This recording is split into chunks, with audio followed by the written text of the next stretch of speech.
I was just having a chat with Michael McCormack about migration, which would form a key plank of our economic recovery.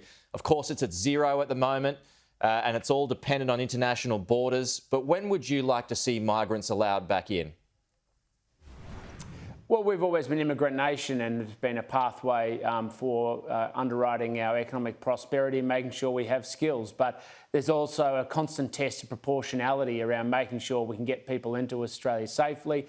And of course, we can maintain the COVID normal that we have come to experience at this point. So I don't have a deadline for you, Peter. Yeah. The answer is as soon as possible. But we all know why it's important that while we've had a pause, that I have businesses all over the country saying to me, we need people, we need labour, we need skills. Yeah. And that's going to be a critical part of the discussion. Yeah, it's big shortages for farmers as well.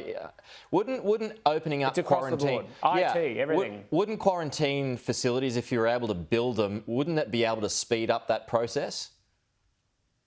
Well, there are lots of things that will impact that process, and that's why we've doubled... If we talk about quarantine, that's why we've doubled Howard Springs to make sure that returning Australians can get home. And that should be our first priority, making sure Australians can return home. And then following through with that to make sure that we provide pathways for other things, like other people, like international students and, of course, skilled labour. Yeah. So that's part of the plan. It'll continue to be part of the plan. But thankfully, we're a country where most people want to get here, and so it's a question about how we do it and do it in a sustainable way. As a Victorian, are you supportive of that facility in Mickleham? Well, like the federal government, despite how the Victorians raised it, where they said, we've got an idea, but by the way, you've got to pay for it, we should still look at it with open eyes, because if we can have the infrastructure to get returning Australians home faster, that's always something worth considering. And we frankly don't know how far we are through this pandemic. While it might feel for many people like we're hopefully at the tail, we never know what further mutations could come, so I think there has to be a basis to look at these sorts of facilities. OK, on to budget matters. An interesting piece in the AFR this morning. Josh Frydenberg's downsizer scheme has been extended to people aged 60, so it's come down from those aged 65, so they can put more of their cash into super once they downsize. What do you make of that? Well, I fundamentally support it, because one of the biggest challenges we have in making sure young Australians can get into the housing market is making sure that people aren't living in oversized houses they no longer need, or large houses they no longer need that are oversized for their purpose. So if downsizers are able to get into smaller homes and to graduate through their stages of life more smoothly, it enables young Australians to be able to move up the property ladder and to get into larger homes when they're having kids.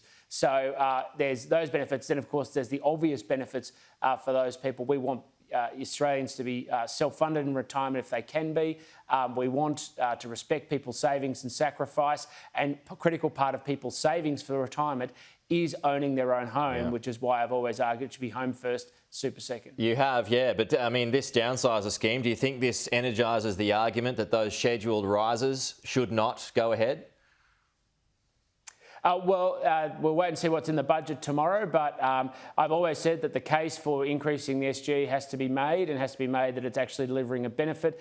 Independent analysis by the Grattan Institute has made it quite clear Australians already save enough for retirement.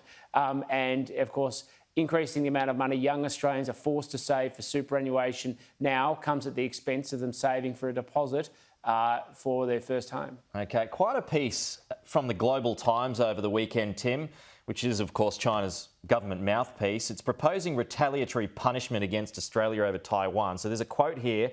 The plan should include long-range missile strikes on the military facilities on Australian soil if it really sends its troops to China's offshore areas and combats against the PLA.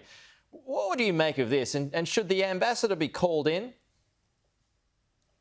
Well, of course, I would think that language is needlessly inflammatory, and I'm sure other people would too. It doesn't reflect the sentiment of how Australians are viewing these issues. But the Global Times is often out there much further ahead than even public sentiment in either Australia or China. because they're trying to, they're the propaganda arm of the Chinese Communist Party internationally. I suspect this is about sending a message to other countries more than it is to us.